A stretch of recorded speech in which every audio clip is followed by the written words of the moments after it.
Début de vidéo, configuration d'un PAX A8500. Alors, dans sa boîte, vous aurez un bloc d'alimentation, un câble d'alimentation, une puce et un câble RJ45. Un visuel du PAX A8500. Alors ici, on branche le câble d'alimentation, on a des ports USB, des ports LAN. Pour commencer, on intègre la puce. Au début, la puce est intégrée dans sa carte. Alors, vous la retirez, vous l'insérez dans la partie SIM, vous la posez, on peut le voir, il y a une partie ici, déformée, vous placez dans ce sens.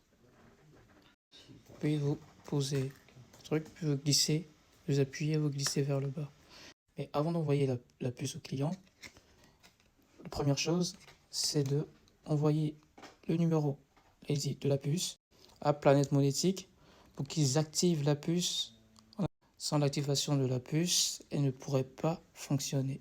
Pour cela, vous allez envoyer avec un mail type à Planète Monétique dans le mail support@planetmonetique.fr.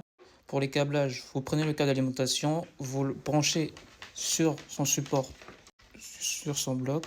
Voilà, il est branché. Vous le branchez à son emplacement, voilà, là où il y a le DC. Ensuite, les câbles, on le place ici pour ne pas qu'on puisse avoir du mal à fermer.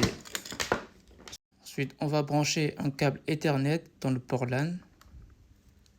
Puis on le fixe ici. Il faut que le câble Ethernet soit connecté à Internet. Ce PAX, il peut être connecté à un Q25 qui fera office de télécommande, je dirais. À titre facultatif et optionnel, dans certains cas, le PAX A80 ou A8500 peut être connecté via le port RS232 à un pinpad Q25 pour être utilisé en tant que télécommande pour taper le code ou poser la carte et payer dessus. C'est souvent utilisé pour des drives par exemple, mais c'est optionnel. On a branché notre TPE à l'alimentation électrique. On a entendu un bip. On va fermer le couvercle. Voilà, super. Voilà. On retourne. Et là, il s'allume. Avant d'envoyer le TPE chez le client, veillez à envoyer un mail à support@planet-monétique.fr. Il y a un mail type ici. Le plus important, c'est de renseigner le numéro de la carte SIM et de demander l'activation. En parallèle que le TPE s'allume, nous allons nous connecter sur le Mac Store, le portail Mac Store. Donc on a des identifiants et mots de passe. Nous en avons plusieurs. Le Mac Store est toujours lié à un mail qui lui est lié à un Google Authentificator. Donc je clique dessus, j'arrive là, je me connecte et il me demande un code de vérification que je trouve ici lié à mon portable, mais ça peut être au portable de quelqu'un d'autre également. Donc je vais sur cette application, tac, et je retrouve mon code, ici Mac Store. Attention, ça dure que 15 secondes. Donc je vais taper le code.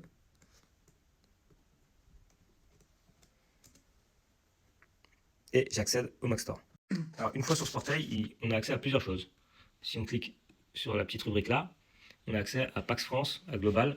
Dans les deux cas, on a accès au PAX App Store. Donc c'est comme un Play Store ou un Apple Store lié au TPE pour télécharger diverses applications qu'on peut installer sur le TPE. Mais ce qui nous intéresse, c'est d'accéder à la console d'administration. Et on accède du coup sur ce lien-là, novelpay, @whatpos. Et ici, en fait, on peut gérer nos différents appareils déployés chez nos clients. Donc on va dans Terminal Management. Une fois que nous sommes rentrés dans Terminal Management, le but ici sera d'ajouter le TPE en question à notre portail pour pouvoir ensuite faire diverses actions comme accéder à distance via AirViewer, qui est comme un TeamViewer pour TPE, pouvoir mettre des logiciels à jour, etc., etc. Mais tout d'abord, il nous faut ajouter le TPE à notre liste. Notre liste qui est visible ici, donc ça c'est les TPE qui sont déjà ajoutés. Donc pour ce faire, c'est très simple. Pour ce faire, je vais sélectionner client Biband Paris. Il y a deux sous-groupes qui sont faits par défaut. On a stock et client Biband Paris. Nous, on les a ajoutés sur client Biband Paris. Je fais plus terminal. Et là, plusieurs infos me sont demandées. Le nom du terminal, là en question, il s'agit du client Chamas Tacos Tour. On a écrit le nom du client ici, avec une seule quantité, on demande une activation immédiate.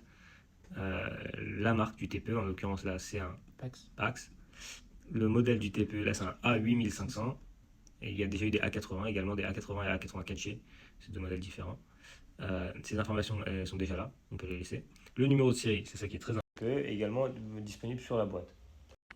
On a indiqué le numéro de série du TPE, on va indiquer le TDI. Alors le TDI, c'est un code qui permet de préconfigurer les TPE si on choisit des préconfigurations. Pour le moment, ça n'a pas été mis en place. Et le groupe de terminal, on peut créer des groupes pour pouvoir répertorier les terminaux, par exemple tous les terminaux de Chamas, de GLD, ainsi de suite, ainsi de suite. Donc ça n'a pas été créé non plus, on pourrait en créer par la suite. Localisation, et des questions, pas de questions, enfin pas de remarques particulières. Donc j'enregistre, ça a été créé avec succès. Une fois renseigné, je me retrouve sur la page du TPE en question, donc Chamas Lacoste Tour, c'est bien le TPE que j'avais créé. Il n'arrive pas à le localiser pour le moment, et il manque des infos, donc on va rafraîchir. Alors, il peut y avoir un délai de quelques secondes avant de voir apparaître les informations. Et là, en effet, comme notre TPE est bien connecté à Internet, il a pu le localiser, trouver les différentes informations techniques liées au TPE. Et donc, ça nous montre bien que notre TPE est bien connecté à Internet. Et on pourra même mettre à jour des firmware et activer ou se connecter à distance dessus. Si cette étape ne marche pas, ça veut très probablement dire que la connexion Internet a échoué sur le TPE. Donc, soit le câble est mal branché sur le TPE, ou alors le câble n'est pas totalement branché directement derrière à Internet. Dans ce cas-là, trouver un câble pour connecter au modem directement ou connecter-le en Wi-Fi. Mais Wi-Fi, c'est une solution temporaire parce qu'il ne pourra pas être commandé par la caisse en Wi-Fi. Ou faire une partage de connexion pour pouvoir au moins en fait, mettre à jour les firmware et se connecter à AirViewer pour mettre les différents paramètres à distance. Ici, si on clique sur ce petit bouton Vue détail, on peut voir tous les détails du TPE, son adresse IP, son IMEI, le type de modèle que c'est, l'adresse MAC, l'APN renseigné ou à renseigner pour la carte SIM, la date de création, la dernière connexion, sa position GPS, ainsi de suite. Maintenant, on va mettre à jour les firmware et on va installer certaines applications manquantes comme AirViewer. Donc, on peut aller dans l'onglet App et Firmware pour voir ce qui a déjà été installé. En effet, l'application paiement de Nepting a été installée, le Mac Store également. Un autre test qui peut permettre de savoir si le TPE est connecté à Internet, on clique sur le Mac Store, on attend. Donc vu qu'il est déjà installé, on voit, et on arrive sur une interface avec des apps visibles. S'il n'y a pas Internet, on n'a pas ça. Ensuite, donc, le firmware installé actuellement, c'est le 17.2.24. Donc je vais dans Push Task, dans l'onglet. Ouais. Tu filmes Ouais. Ou je vais dans l'onglet Firmware, je clique sur Plus Firmware et je trouve les derniers firmware. Et en effet, il y a le 2.35 qui est le plus récent. Donc je vais le mettre à jour, comme ça au moins il est à jour. Ok, donc je l'ai mis à jour, je l'ai sélectionné et je peux lancer la mise à jour en appuyant sur effectif et je push task. Et là, on voit que le terminal va recevoir le firmware. Donc c'est en cours, on attend. Voilà, le TPE a fait un bruit. Et on voit que c'est en